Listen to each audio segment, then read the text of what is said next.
अस्सलाम वालेकुम। मेरा नाम सारा है। ये उन दिनों की बात है जब मामू की तरफ से हमें शादी पर बुलाया गया था। मैंने लाल रंग की साड़ी पहनी थी। मैं इसमें बहुत ज़्यादा खूबसूरत लग रही थी। मेरी एक दोस्त दूसरे शहर में रहती थी। उसने मुझसे कहा कि आज तो तुम्हारे यहाँ शादी है, मुझे दिखाओ तुम कैसी लग रही हो। जब मैंने उसे अपनी पिक्चर भेजी तो कहने लगी तुम जाके कपड़े चेंज कर लो। मैंने कहा ठीक है, लेकिन क्यों? मैं तो बड़े शौक से पहली दफ़ा साड़ी पहन रही हूँ। उसने कहा यही तो बात है, तुम इतनी ज़्यादा खूबसूरत लग रही हो कि आज किसी न किसी की खैर नहीं है। मैं इस बात पर हंसने लगी। मेरी खाला की बेटी मेरी बहनों के जैसी थी और मेरी कोई और बहन भी नहीं थी। हम सब लोग आपस में रिश्तेदार थे। बहुत मज़ा आ रहा था। जब दूल्हा आया तो उसे दुल्हन के साथ बिठा दिया गया। इसके बाद कुछ रस्में हुई। उन्होंने जूता छुपाई की रस्म की और फिर दूध पिलाई की रस्म हुई। लोगों का कहना था जितनी ज़्यादा रस्में होंगी शादी में उतना ज़्यादा मज़ा आएगा और फिर शादी सारी ज़िंदगी याद रहती है। मैं भी ये सब कुछ बहुत एंजॉय कर रही थी और ये कहना गलत नहीं था कि ये हमारे ख़ानदान की पहली शादी थी जिसमें वाक़ई बहुत ज़्यादा मज़ा आ रहा था। फिर एक और बहुत अजीब रस्म के बारे में बताया गया। जब मुझे उस रस्म के बारे में पता चला तो मैं हैरान हुई।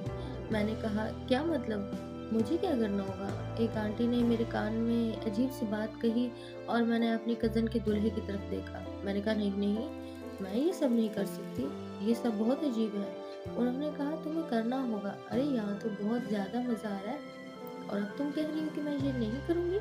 ये तो बहन का हक होता है और तुम ही तो यहाँ पे बहन हो। मेरी वो कज़न भी कहने लगी हाँ, करो ना, करो, क्या हो गया है? इसमें ऐसी कौन-सी बात है? सब कह रहे थे कि अभी इतना मज़ा आ रहा है तो प्लीज़ अभी मज़ा ना ख़राब करो, जो हम कह रहे हैं वो कर लो।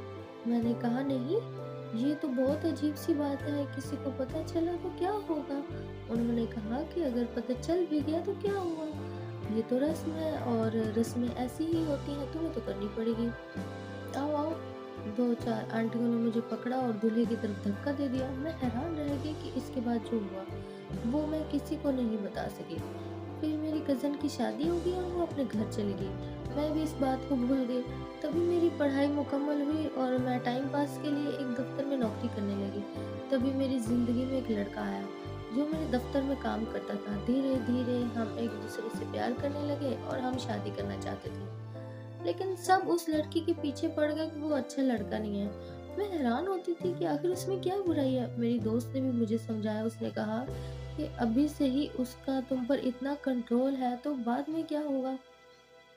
अभी तुम्हारा शौहर नहीं बना है, जब वो तुम्हारा शौहर बन जाएगा उसे हक मिल जाएगा और फिर इस हक का वो इस्तेमाल करेगा। जो तुम कह रही हो अपनी जगह शायद ठीक है, लेकिन मुझे सब कुछ नॉर्मल नहीं लगता। उसका तुम्हारी ज़िंदगी पर इतना ज़्यादा कंट्रोल होना अच्छी बात नहीं है।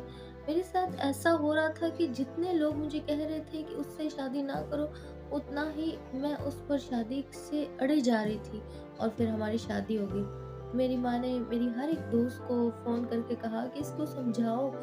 जो दोस्त मेरे दिल के बहुत करीब रहते थे, उन्होंने मेरी सारी दोस्तों को एक जगह जमा करके इस बात पर मुझे और भी ज़्यादा गुस्सा कर दिया और मैंने कहा कि अब तो मैं शादी करके ही रहूँगी। कर लो तुम लोग जो करना चाहते हो। मैं तुम सब की बात नहीं मानूँगी। मैं भूल गई थी कि इतने ज़्यादा लोग एक साथ गलत नहीं हो सकते।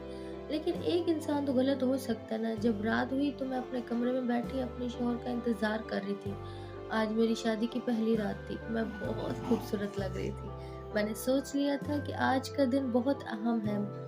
आज हमने अपनी ज़िंदगी की शुरुआत करनी है और एक-दूसरे से जिस तरह बातें करेंगे, जिस तरह पेश आएँगे, सारी ज़िंदगी सब वैसे ही चलता रहेगा। जब मेरा शौहर कमरे में आया तो उसने कहा मैं बहुत खुशकिस्मत हूँ कि तुम मुझे मिल गई हो। दरहकीकत हम लोग एक ही जगह काम करते थे, इसीलिए एक-दूसरे से बात भी कर लेते थे और रोज़ एक-दूसरे को देखते थे। लेकिन कभी भी एक-दूसरे के साथ बाहर नहीं गए। अब वो मेरे सामने बैठा था। उसने मुझसे कहा कि क्या क्या तुम्हारा कोई माज़ी है? मैं इस बात पे हैरान थी क्योंकि उसने पहला सवाल ही यही कर लिया। बात तो मैं समझ गई, लेकिन मैंने कहा क्या मतलब कौन-सा माज़ी? तो वो कहने लगा हर इंसान में कोई ना कोई माज़ी होता है। क्या तुम्हारी ज़िंदगी में भी कोई है? इससे पहले मैं कुछ बोलती या कुछ कहती कि नहीं, ऐसा कुछ नहीं है। तो वो कहने लगा, अब ये मत कहना कि तुम्हारी ज़िंदगी में कोई नहीं है। मैं ये बात बिल्कुल नहीं मान सकता। मैंने कहा, क्यों? क्यों नहीं मान सकते हो? और दिल में ये सोचने लगी, क्यों तुमने किसी के साथ मुझे देख लिया जो मान ही नहीं सकते? वो कहने लगा, तुम इतनी खूबसूरत हो, नौकरी करती हो और जैसे तुमने मेरे साथ दोस्ती कर ली, हो सकता है तुमने किसी और के साथ भी दोस्ती कर ली हो। मुझे उसकी बात बहुत ज़्यादा अजीब लगी थी।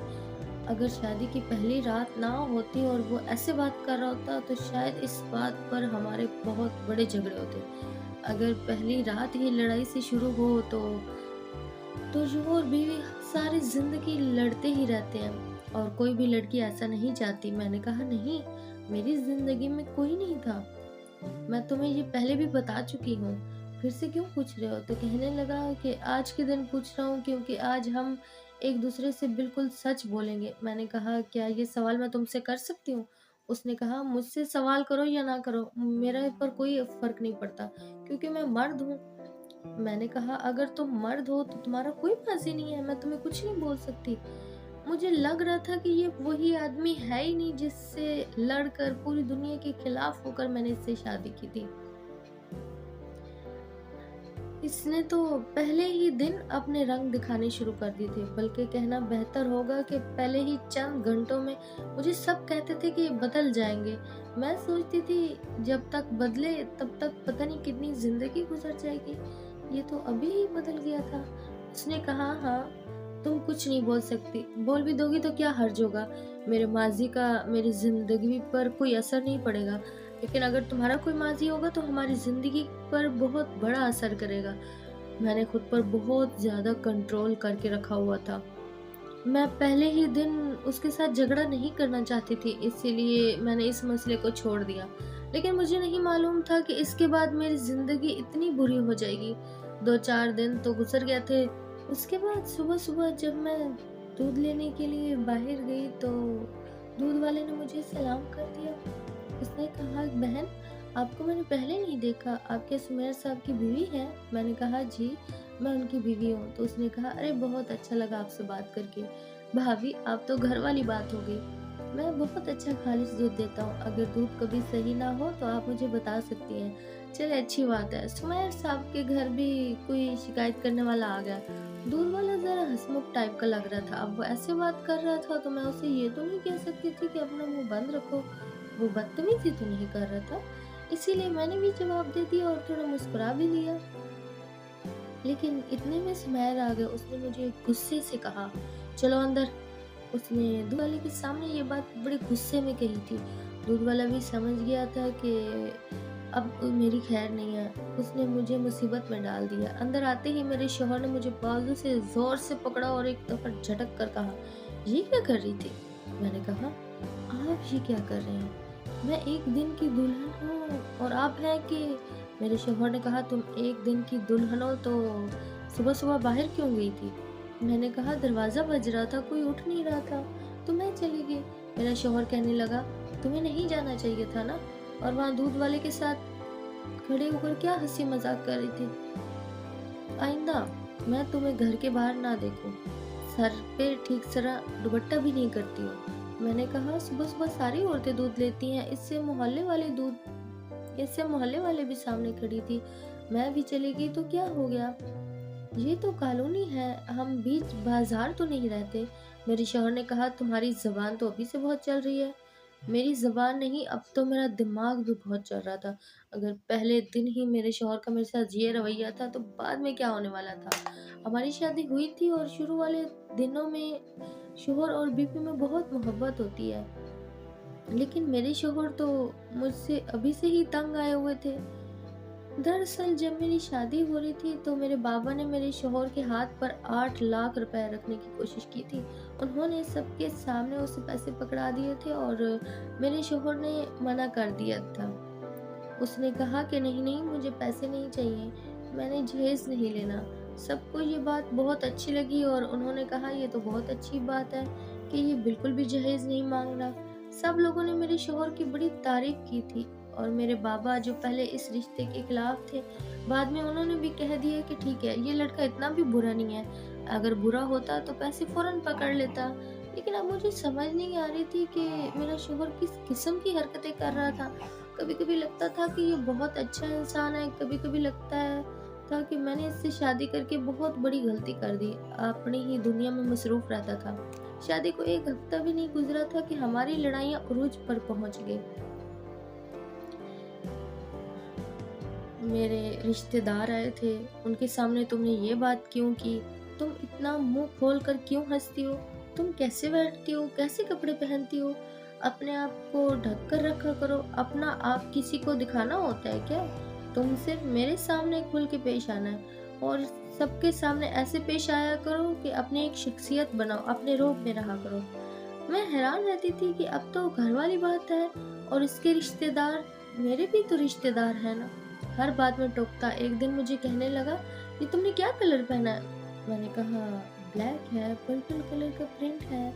तुम्ही ने तो कहा था कि मैं डिसेंट लगनी चाहिए, क्या मैं अच्छी नहीं लग रही? तो वो मुझे देखकर खामोश हो गया और फिर खामोशी से अपने रूम चला गया। फिर उसके बाद मेरी उस कज़न का फ़ोन आया। मैंने पूछा कैसी हो? तो कहने लगी ठीक हूँ, शुक्रिया। मैंने कहा बच्चे वग़ैरह हुए तुम्हारे? तो उसने कह दिया बस ठीक हूँ, सब ख़ैर है। मैंने उससे कोई सवाल कर रही थी, वो कोई जवाब दे रही थी, ठीक है, लेकिन बता नहीं रही थी क्या मामला है। इतने में सिग्नल की वज़ह से हमारी बात दरमियान में रह गई और फिर मुझे दोबारा फ़ोन करने का मौका ही नहीं मिला।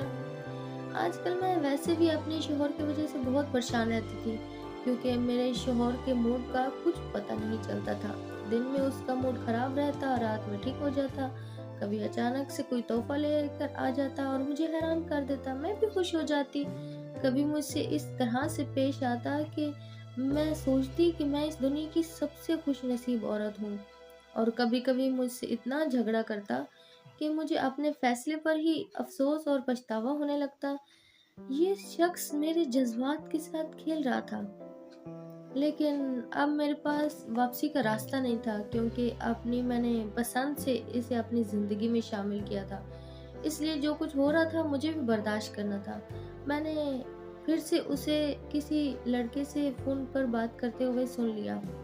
जब मैं उसकी बातों में नहीं आई और फिर हमारी लड़ाई हो गई।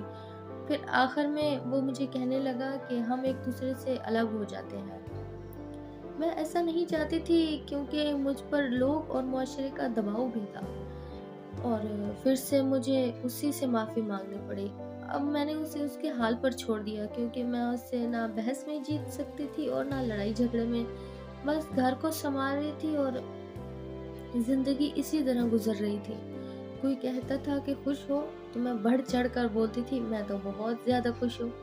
अपने आप को खुद ही तोहफे देती और फिर अपने स्टेटस पर उनकी तस्वीर लगाकर कहती जाती ये मुझे मेरे हस्बैंड ने गिफ्ट दिए हैं। हालांकि मेरी शोहर ने मुझे कभी भी कुछ भी लाकर नहीं दिया। शुरू वाले दिनों में 2-3 दफा गिफ्ट लाकर दिए लेकिन उसके बाद मुझे कुछ भी नहीं लाकर दिया। मैंने उसे पूरी दुनिया के सामने अच्छा बनाया हुआ था और सब मुझ पर रश करते थे।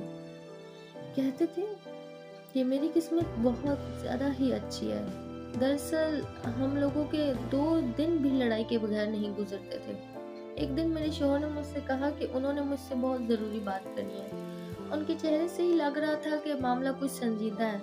हम दोनों बिस्तर पर सामने बैठे थे। उन्होंने अपने मोबाइल से कुछ निकाला और स्क्रीन मेरे सामने कर दी। उन्होंने कहा ये सब क्या हो रहा है? मैंने देखा तो मैं हैरान हो गई। मैंने कहा ये तो अभी मैंने अपनी बात पूरी नहीं की थी कि वो फौरन बोल उठे। उन्होंने कहा तुम शादी से पहले इस तरह की हरकतें करती रही हो? ये है तुम्हारी हकीकत? मैंने पूछा क्या मतलब इस तरह की हरकतें? उन्होंने कहा ये वीडियो तुम्हारी आंखों के सामने है और तुम्हें पता है ये वीडियो वायरल हो चुकी है और अब तुम कह रही हो कि पहले मेरी पूरी बात सुनो। मैंने कहा मेरी पूरी बात तो सुन लीजिए। उन्होंने कहा मैं क्या सुनूं? तुम इस गैर आदमी की गोद में बैठी हुई हो, इससे ज्यादा और क्या हो सकता है? ये गैर आदमी नहीं है। मैंने कहा मैं इसकी गोद में बैठी हूँ पर लेकिन मेरी बात तो सुनो। शोहर मेरी बात नहीं सुन रहे थे और बोलते चले जा रहे थे। वो बहुत गुस्से में थे। उन्होंने कहा मैं तो तुम्हें बहुत अच्छी लड़की समझता था लेकिन तुम ये हरकतें करती रही हो। खैर जो लड़की किसी बंदे की गोद में बैठ सकती है क्या वो अच्छी हो सकती है? फिर उन्होंने कहा अब बस, अब बहुत हो गया। बहुत बर्दाश्त कर लिया मैंने। मैंने कहा बर्दाश्त मैंने किया है या तुमने किया है? मैं ये सब सुनकर हैरान रह गई। हमारी लड़ाई हो गई। दरअसल शादी से 2 साल पहले मैं अपनी कज़न की शादी में गई थी और वहाँ एक रस्म थी कि दूल्हे की गोद में साली को बिठाया जाता है। मेरी कज़न की कोई बहन नहीं थी और वो मेरी बहनों की तरह थी। सब लोग मुझे ही साली कह रहे थे और कह रहे थे कि साली वाली सारी रस्में तुम ही करोगी। साली वाली एक रस्म थी कि मुझे दूल्हे के जूते चुराने थे, जो मैंने आसानी से चुरा लिए थे और उसने मुझे पैसे भी दिए थे। मुझे भी बहुत मज़ा आया था और उस वक़्त ये सब मेरे लिए हँसी मज़ाक था। लेकिन थोड़ी देर के बाद मुझे कहा गया कि ये रस्म है कि साली को गोद में बिठा दिया जाता है, जब तक वो मनमाने पैसे वसूल नहीं लेती, वो गोद से नहीं उठती। मुझे ये सब बहुत अजीब लगा था, लेकिन उन्होंने ज़बरदस्ती मुझे अपनी कज़न की शौहर की गोद में बिठा दिया। मैंने बहुत कम पैसे मांगे थे, वो भी देने में शरारत कर रहे थे ताकि रस्म लंबी हो। हंसी मजाक होता रहा। मैंने उनसे कहा जल्दी जल्दी पैसे दे दो, मेहरबानी करो, मुझे बहुत अजीब लग रहा है। तो फिर उसने पैसे दे दिए और रस्म खत्म हो गई। इसी शादी की वीडियो बनी थी जो मेरा शौहर मुझे दिखा रहा था, लेकिन वीडियो कुछ सेकंड की थी और उसमें ये ऐसा लग रहा था कि बस मैं उसकी गोद में बैठी हूँ। ये नहीं दिख रहा था कि इर्द गिर्द शादी है। मैं बोलने की कोशिश कर रही थी, मैं उसे बताना चाहती थी कि ये तो एक रस्म थी और शादियों में अक्सर ऐसा होता है और मेरा उस शख्स के साथ कोई ताल्लुक नहीं है। लेकिन इससे पहले मैं कुछ बोलती, मेरे शौहर हद से ज़्यादा जज्बाती हो गया। इतना ज़्यादा जज्बाती हो गया कि उसने मुझे अपने घर से निकाल दिया और कहा कि अब मैं तुम्हारे साथ नहीं रहना चाहता। जब मुझे घर से निकाला गया तो मुझे भी गुस्सा आ गया। मैं अपने घर वापस आ गई और फिर हम एक दूसरे से कोई बात नहीं की और फिर 1 हफ्ते के बाद नोटिस आ गया कि और पता चला कि मेरे शौहर ने दस्तखत कर दिए। इसका मतलब है कि वो मुझे छोड़ चुका है। मुझे बहुत गुस्सा आया था। मैं पहले तो बहुत रोई, परेशान हुई, पर फिर सबने मुझे कहा ये भी तुम्हारे लिए एक मौका है, क्योंकि अभी तुम्हारे यहाँ बच्चा नहीं हुआ है। इस जाहिल शख्स से जान छुड़ाओ। ये सारी ज़िंदगी तुम्हें इसी तरह ज़लील करता रहेगा, जिसने तुम्हारी पूरी बात तक ना सुनी और तुम्हें छोड़ दिया। मैंने भी गुस्से में दस्तखत कर दिए। उसके 3 महीने बाद कुछ ऐसा हुआ कि मैं बहुत हैरान रह गई। मेरी वही कज़न जिसकी शादी में मैं गई थी, उसके शौहर ने अपना रिश्ता मेरे लिए भेजा था। मैं ये सुनकर हैरान रह गई कि मुझे मेरी कज़न ने बताया ही नहीं कि उसके शौहर के साथ ताल्लुक़ ख़त्म हो चुका है। जब उसने हमारे घर रिश्ते की आके बात की तो मैंने कज़न को कॉल की। मैंने कहा ये सब क्या है? तो वो कहने लगी हमारी तो 6 महीने बाद ही राहें अलग हो गई थी, लेकिन मैं किसी को बताना नहीं चाहती थी और अब आहिस्ता-आहिस्ता लोगों को पता चल रहा है। मैंने कहा लेकिन वो मेरे घर रिश्ता लेकर क्यों आया? तो कहने लगी ये तो मुझे नहीं पता। अब तुम जानो कि तुम्हें अपनी ज़िंदगी के साथ क्या करना है। मुझे ये जानकर गुस्सा आ गया क्योंकि उसी शख्स की वज़ह से तो मेरा रिश्ता खराब हुआ था। मैंने कहा मैं तुमसे शादी नहीं करूँगी। उसने कहा 5 मिनट के लिए बस मुझसे बात कर लो। मैं तुम्हें बहुत ज़रूरी बात बताने वाला हूँ। इसके बाद बिलाशुबा तुम जो भी फैसला करना चाहो मैं उसको कबूल करूँगा और मुझे मंज़ूर है। मैंने कहा कौन सी बात? हम लोग घर की छत पर आ गए। मैंने कहा बोलो क्या बात है? उसने कहा तुम्हारे शौहर मेरा बहुत अच्छा दोस्त है। हम लोग एक दूसरे को कई सालों से जानते हैं। मैंने कहा लेकिन उसने कभी तुम्हारा जिक्र नहीं किया। मैं ये सुनकर हैरान हुई थी कि ये दोनों आपस में दोस्त थे। वो कहने लगा हाँ, उसने जिक्र नहीं किया कि क्योंकि इसके पीछे कोई प्लान था, लेकिन बातों बातों में एक दिन तुम्हारा जिक्र आ गया। मैंने कहा तुम शादी में आई थी और फिर मैंने उसे अपनी शादी की कुछ तस्वीर और वीडियोस दिखा दी, जिनमें तुम्हारी भी एक वीडियो थी। उसके बाद उसने मुझे ये बताया कि तुम्हारे घर वालों ने उसे 8 लाख देने की कोशिश की थी, लेकिन सबके सामने देखकर उसे बुरा बनाना चाहते थे और इस बात पर उसे बहुत गुस्सा था। लेकिन अगर तुम्हारे घर वाले उसे अकेले में पैसे देते तो वो ले लेता। इसके बाद कहने लगा तुम उसके दिल से उतर गई हो। वो मुझसे हर बात करता था। मुझे तुमसे हमदर्दी होने लगी और वो हमदर्दी मोहब्बत में बदल गई। मुझे नहीं पता था जो वीडियो मैंने उसे भेजी है उसी वीडियो को बाद में वो बहाना बनाकर तुम्हें अपनी ज़िंदगी से ही निकाल देगा। मेरा तुम्हारी कज़न के साथ ताल्लुक कुछ ठीक नहीं रहा, इसीलिए चंद ही महीने में हम दोनों अलग हो गए। लेकिन अब मैं तुमसे बहुत मोहब्बत करता हूँ। अगर अब तुम चाहो तो मैं तुमसे शादी कर सकता हूँ। मैंने कहा, ताकि मुझ पर लगा हुआ इल्ज़ाम सच हो जाए। तुम लोगों की एक छोटी-सी फालतू सी रस्म के पीछे मेरा घर बर्बाद हो गया। तो उसने कहा, तुम्हारा घर बर्बाद नहीं हुआ, तुम्हारा घर इस रस्म की वज़ह से बच गया है। क्योंकि कोई भी शख्स अगर छोटी-सी बात को लेकर तुम्हें अपनी ज़िंदगी से ही निकाल दे, तो तुम समझो कि तुम्हारी उससे जान छूट गई है। तुम उससे बच गई हो, मैं खामोश हो गई। और फिर मैंने सोचा कि मैं उससे शादी कर लूँगी। आप लोग बताइए, मुझे उससे शादी करनी चाहिए या फिर नहीं? कमेंट में ज़रूर बताइएगा। अल्लाह हाफ़िज़।